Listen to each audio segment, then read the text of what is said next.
Hi, this is Sharon from Ponderosa Garden Adventures, and I'm here in my front yard this morning to share with you my Zone 10B Southern California garden.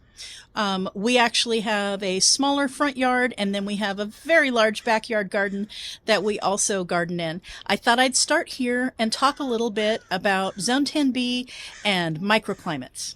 So I'm here in our front entrance here, and we definitely have microclimates here because I have very little shade.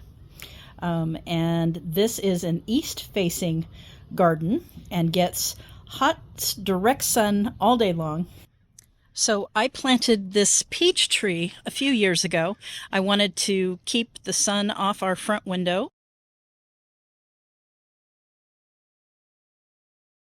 I was looking for something to help with the heat that comes directly from the sun hitting this patch of front yard all day from early morning till late afternoon, and beautiful blooms in the spring and fantastic juicy peaches. This is a desert gold. I highly recommend it. As a bonus, I got this microclimate, and so underneath I have planted hydrangeas in pots in case it didn't work and I needed to move them. I've only ever been able to grow them here on my patio, under the cover of that patio and protection. Otherwise, they just get scorched. It doesn't matter how much water I give them, or it just hasn't worked in my landscape. So my first advice would be to know your microclimates, recognize them, look for them, and don't be afraid to try things that you love, that you think you can't grow.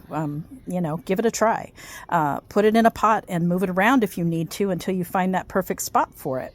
I also lean heavily on native plants and drought-tolerant plants because I know we're basically a desert here, and the summer is quite intense, but the winter brings freezing. So I have things like the rosemary here and the Russian sage and perennials and fruit trees like the lemons that can handle the heat and the cold.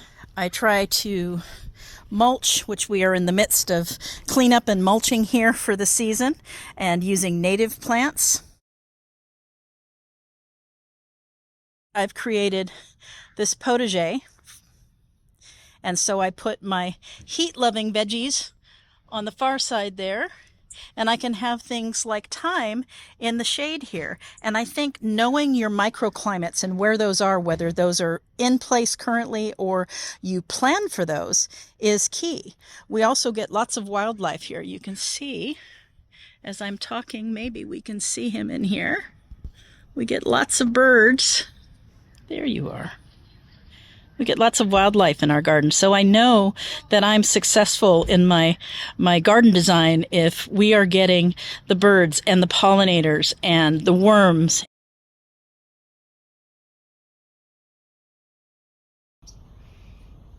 So we have a large backyard, and I like to separate my garden into zones or rooms.